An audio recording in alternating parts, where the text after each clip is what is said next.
Está começando Direto ao Ponto, um programa de perguntas e respostas.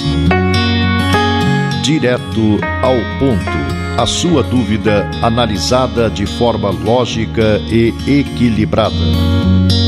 Direto ao Ponto, uma realização do grupo Os Mensageiros.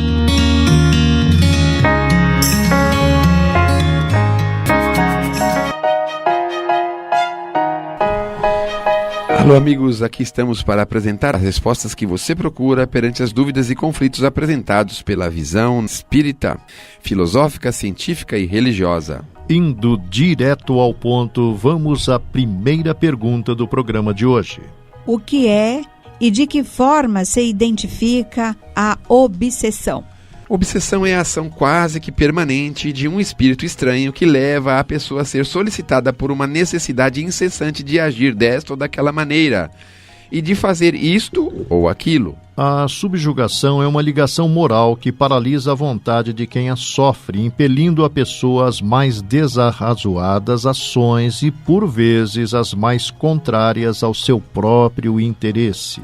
A fascinação é uma espécie de ilusão produzida, ora por raciocínios capciosos, e esta ilusão produz um logro sobre as coisas morais, falseia o julgamento e leva a tomar-se o mal pelo bem. Não é um fenômeno contemporâneo. Os espíritos existiram em todos os tempos, representaram o mesmo papel, pois isso está nas leis da natureza. A prova é o grande número de pessoas obsedadas, possessas, antes que se cogitasse de espiritismo e médiuns. A ação dos espíritos bons e maus é, pois, espontânea. A dos maus produz uma porção de perturbações nas questões morais e mesmo físicas e, por ignorância da verdadeira causa, são atribuídas a causas erradas. Os maus espíritos são inimigos invisíveis, tanto mais perigosos quanto não se suspeitava de sua ação. As obsessões são tanto mais perigosas quanto mais ocultas, muitas vezes são puramente morais. Este não raciocina, aquele perde a lembrança do que diz, do que faz. Entretanto, não se deve julgar muito precipitadamente e tudo atribuir à obsessão. Pode-se perguntar: como se descobriu isto? Pela mediunidade. Por ela, os inimigos ocultos traíram sua presença. Ela fez para eles o que o microscópio para os infinitamente pequenos. Revelou todo um mundo.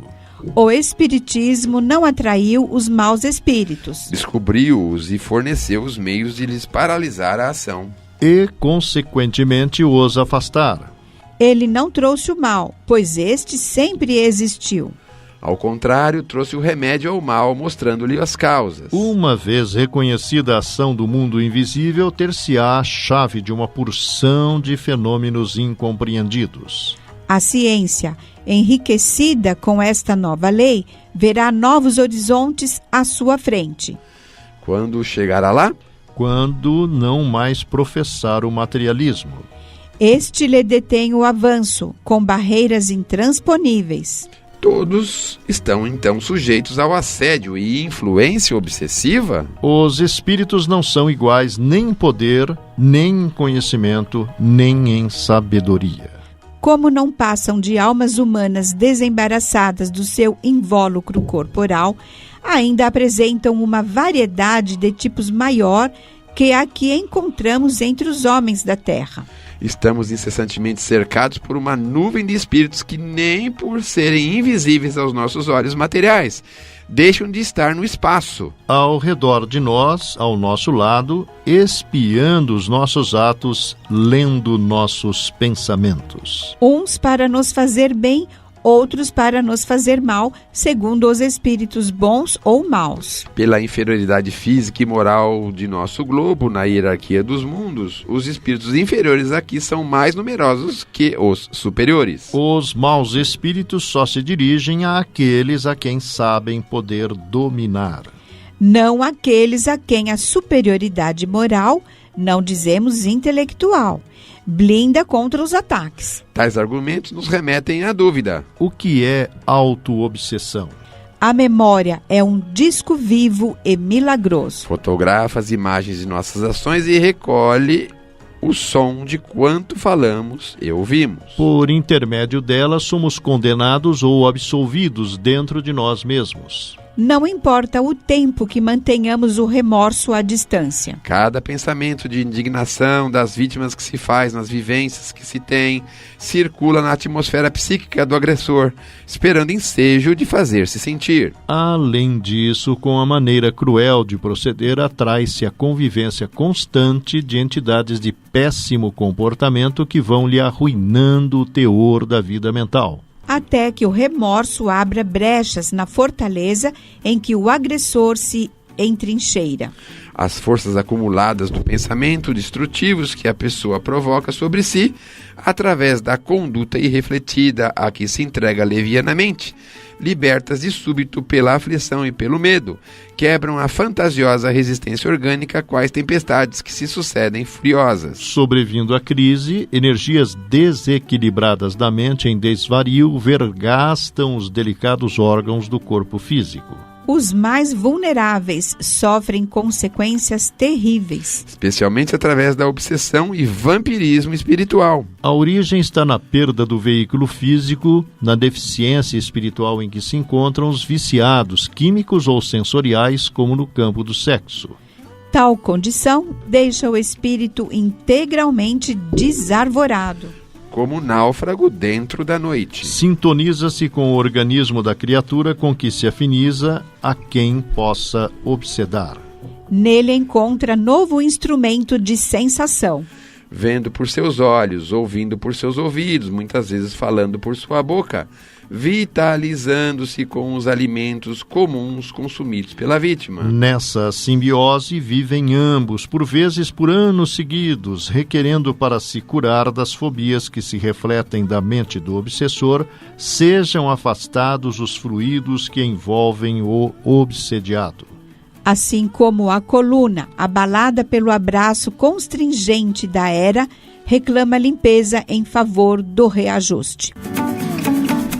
Estamos apresentando Direto ao Ponto. Saúde.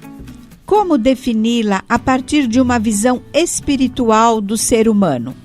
Em todos os planos do universo, somos espírito e manifestação, pensamento e forma. Todo mal praticado conscientemente expressa, de algum modo, lesão em nossa consciência. E toda lesão dessa espécie determina distúrbio ou mutilação no organismo que nos exterioriza o modo de ser. Todos os estados acidentais das formas de que nos utilizamos no espaço e no tempo dependem assim do comando mental que nos é próprio. A medicina há de considerar o doente como um todo psicossomático se quiser realmente investir-se da arte de curar. Da mente clareada pela razão, sede dos princípios superiores que governam a individualidade, partem as forças que asseguram o equilíbrio orgânico, por intermédio de raios ainda inabordáveis à perquisição humana. Eles vitalizam os centros perispiríticos, em cujos meandros se localizam as chamadas glândulas endócrinas, que a seu turno despedem recursos que nos garantem a estabilidade do campo celular. Nas criaturas encarnadas, esses elementos se consubstanciam nos hormônios diversos que atuam sobre todos os órgãos do corpo físico através do sangue. Para atender às doenças sob a ótica do espiritismo, temos de raciocinar da seguinte forma. A maioria delas, como todas as misérias humanas, são expiações do presente ou do passado, ou provas para o futuro. São dívidas contraídas cujas consequências devem ser sofridas até que tenham sido saldadas. Aquele, pois, que deve suportar sua aprovação até o fim, não pode ser curado. São inerentes à grosseria de nossa natureza material e à inferioridade do mundo em que habitamos. As paixões e os excessos de toda a espécie, por sua vez, criam em nossos organismos condições nocivas, frequentemente transmissíveis pela hereditariedade. Se dividirmos os males da vida em duas categorias, uma, a dos que o homem não pode evitar, e outra, das atribulações que ele mesmo provocou por sua falta de cuidado e excessos cometidos, veremos que esta última é muito mais numerosa que a primeira. Não há uma só falha, por mais leve que seja, uma única infração à sua lei de Deus, que não tenham consequências forçosas e inevitáveis, mais ou menos desagradáveis. O homem não é, portanto, punido sempre ou completamente punido na sua existência presente, mas jamais escapa às consequências de suas faltas. Quando nos elevamos pelo pensamento de maneira a abranger uma série de existências, compreendemos que cada um é dado o que merece. Perguntam alguns. A doença não seria apenas um reflexo da condição mental inferior dos espíritos na condição humana, constituindo-se desse modo numa necessidade no processo evolutivo? Cada qual de nós renasce na Terra a exprimir na matéria densa o patrimônio de bens ou males que incorporamos aos tecidos sutis da alma. A patogenia, na essência, envolve estudos que remontam ao corpo espiritual, para que não seja um quadro de conclusões falhas ou de todo irreais. Milhares de pessoas registram doenças de variados matizes e com elas se adaptam para mais segura acomodação com o menor esforço. Dizem-se prejudicadas e inquietas. Todavia, quando se lhes subtrai a moléstia de que se fazem portadoras, sentem-se vazias e padecentes, provocando sintomas e impressões com que evocam as enfermidades a se exprimirem de novo em diferentes manifestações, auxiliando-as a cultivar a posição de vítimas na qual se comprazem. Isso acontece na maioria dos fenômenos de obsessão. Encarnados e desencarnados se prendem uns aos outros sob vigorosa fascinação mútua, até que o centro da vida mental se lhes altere. É por esse motivo que, em muitas ocasiões, as dores maiores são chamadas a funcionar sobre as dores menores, com o objetivo de acordar as almas viciadas nesse gênero de trocas inferiores. No caso das chamadas doenças de nascença, sobretudo aquelas que tiram aos infelizes a possibilidade de ganhar a vida pelo trabalho. As deformidades, a idiotia, a imbecilidade, entre outras, são efeitos que devem ter uma causa, em virtude do axioma de que todo efeito tem uma causa. Desde que se admita a existência de um Deus justo, essa causa deve ser justa. A causa sendo sempre anterior ao efeito e desde que não se encontra na vida atual, é que pertence a uma existência precedente. Saindo do campo filosófico, podemos entender a etiologia das doenças. O homem é um composto de 3 princípios essenciais: o espírito, o perispírito e o corpo físico. Se, pois, temos 3 princípios frente a frente, esses 3 princípios devem reagir um sobre o outro. Seguir-se-á a saúde ou a doença, conforme haja entre eles harmonia perfeita ou discordância parcial. Se, enfim, a doença procede da mente, o espírito, o perispírito e o corpo físico, mantidos sob sua dependência, são entravados em suas funções. Desse modo, nem será cuidando de um nem do outro que fará desaparecer a causa. Você está ouvindo Direto ao Ponto.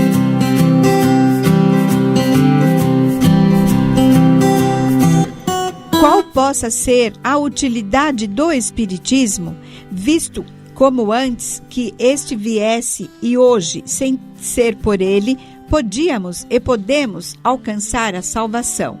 Ao menos o Cristo era só, sua doutrina era única, ao passo que os espíritos se contam por milhares e se contradizem, uns dizendo que é branco e que outros afirmam ser negro, de que resulta que, desde já, o começo, seus partidários formam muitas seitas. Não seria melhor deixarmos os espíritos tranquilos e contentarmos-nos com o que já temos? Se o Cristo disse a verdade, o Espiritismo não podia dizer outra coisa. Em vez de, por isso, apedrejá-lo, deve-se acolhê-lo como poderoso auxiliar que vem confirmar por todas as vozes de além-túmulo as verdades fundamentais da religião combatidas pela incredulidade. Que o materialismo o combata explica-se facilmente, mas que as escolas religiosas se liguem ao materialismo contra ele é um fato, no mínimo, inconcebível. Igualmente inconsequente é quando qualificam de demoníaco um ensino que se apoia sobre a mesma autoridade e que proclama a missão divina do fundador do cristianismo. O Cristo teria revelado tudo? Não, visto que ele próprio mesmo disse: Eu teria ainda muitas coisas a dizer-vos, mas vós não podeis compreendê-las. É por isso que eu vos falo em parábolas. O Espiritismo vem hoje à época em que o homem está maduro para compreendê-lo, completar e exemplificar e explicar o que o Cristo propositadamente não se fez tocar. Ou não disse, senão sob a forma alegórica. Direis, sem dúvida, que à Igreja competia dar essa explicação. Mas qual delas? A romana, a grega ou a protestante? Como não estão elas de acordo, cada uma explicaria a seu modo. E reivindicaria o privilégio de dar essa explicação. Qual delas conseguiria arrebanhar todos os dissidentes? Deus, que é sábio, prevendo que os homens iriam nela enxertar suas paixões e prejuízos, não lhes quis confiar o cuidado desta nova revelação.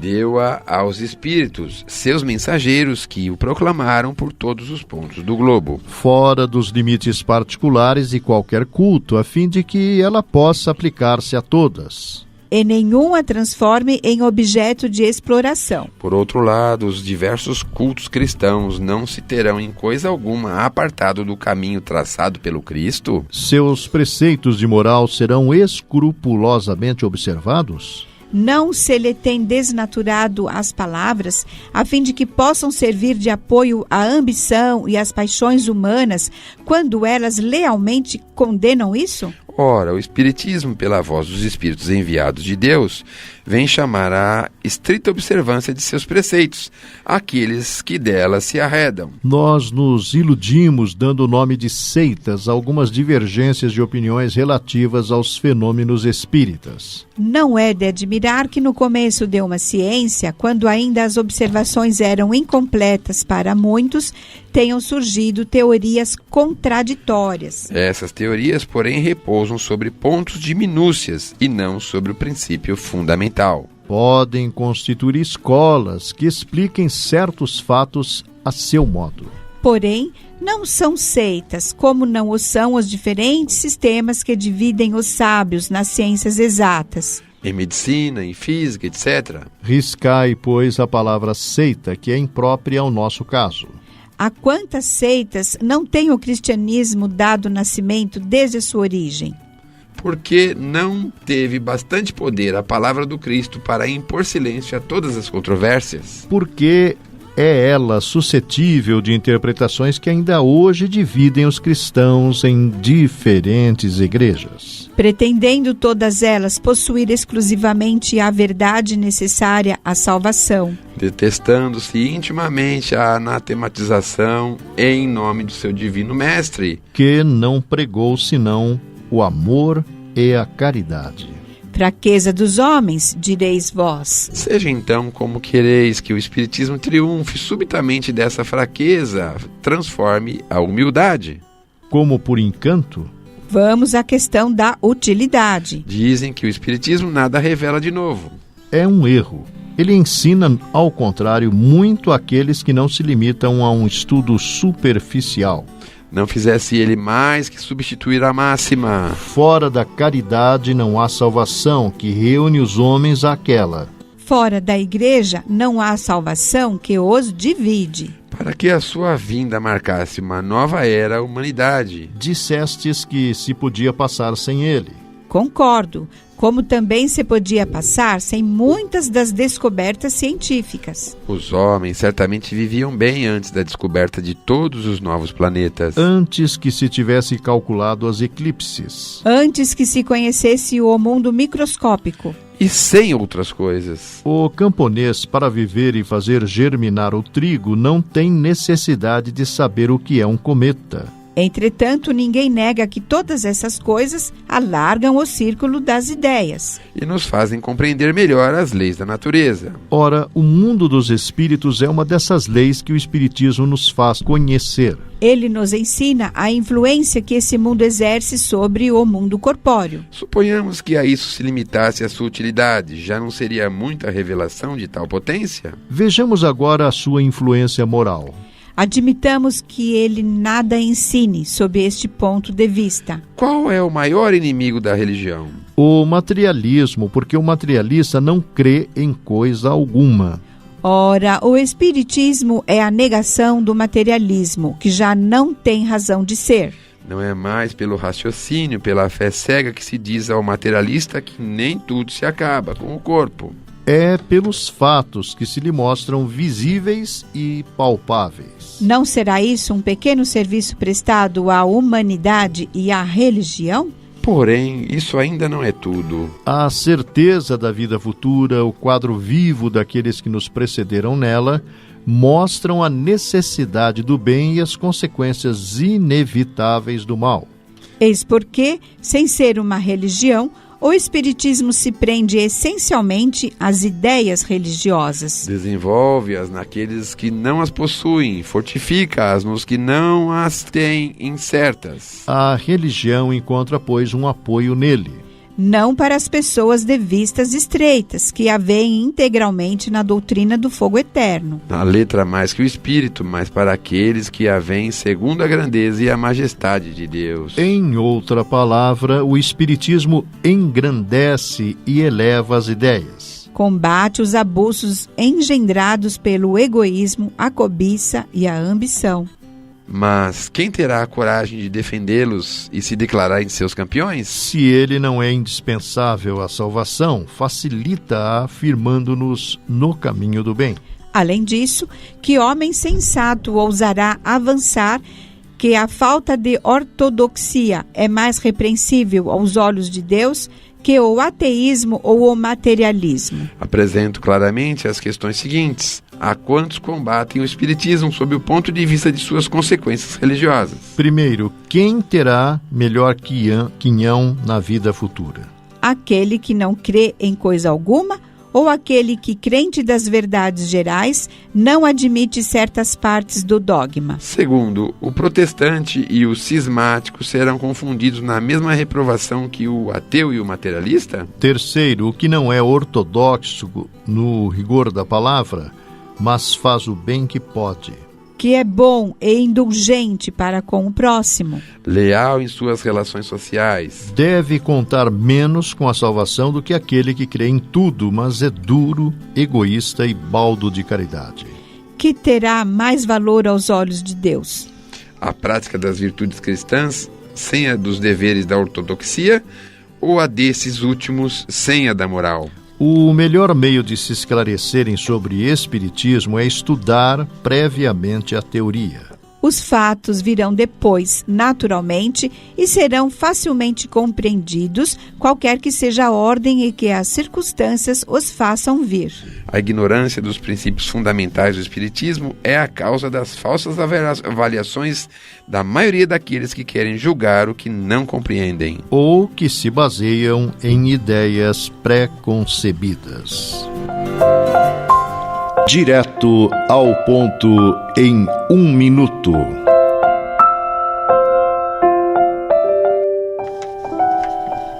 Ante o além. A vida não termina onde a morte aparece. Não transforme saudades em fel nos que se foram. Eles seguem contigo, conquanto de outra forma. Dá-lhes amor e paz, por muito que padeças. Eles também te esperam, procurando amparar-te. Todos estamos juntos na presença de Deus. Emmanuel.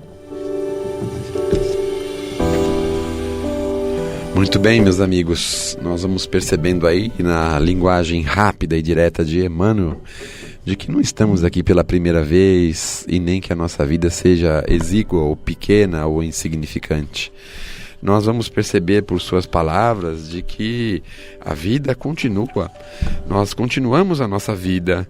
A vida tem um pedaço na terra e tem um grande pedaço, ou maior pedaço, na vida espiritual. Por essa razão, ele nos convida a continuarmos. A saudade que muitas vezes temos daqueles que partiram antes de nós é saudável, porém ela não pode ser doentia. Nós precisamos lembrar que essas pessoas que precisaram se dirigir ao mundo espiritual tiveram suas necessidades e as leis, que são absolutamente perfeitas, a fizeram encontrar os seus objetivos e os seus ideais naquele instante. Nós não podemos nos voltar contra a natureza divina, não podemos nos voltar contra as suas leis. Estamos na terra para aprender a obedecê-la.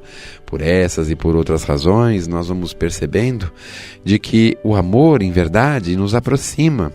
E em próximo que estivermos, nós vamos certamente encontrar todos os alvos e figuras de amor que passaram pela nossa vida. Por isso, estejamos contentes, estejamos felizes, estejamos calmos, tranquilos e confiantes. Porque desta forma, com muito mais brevidade, nós vamos estar juntos na presença de Deus. E é isso que todos nós esperamos, estarmos juntos dos nossos entes queridos, junto de Deus, nosso Pai, na vida imortal. Palavras finais.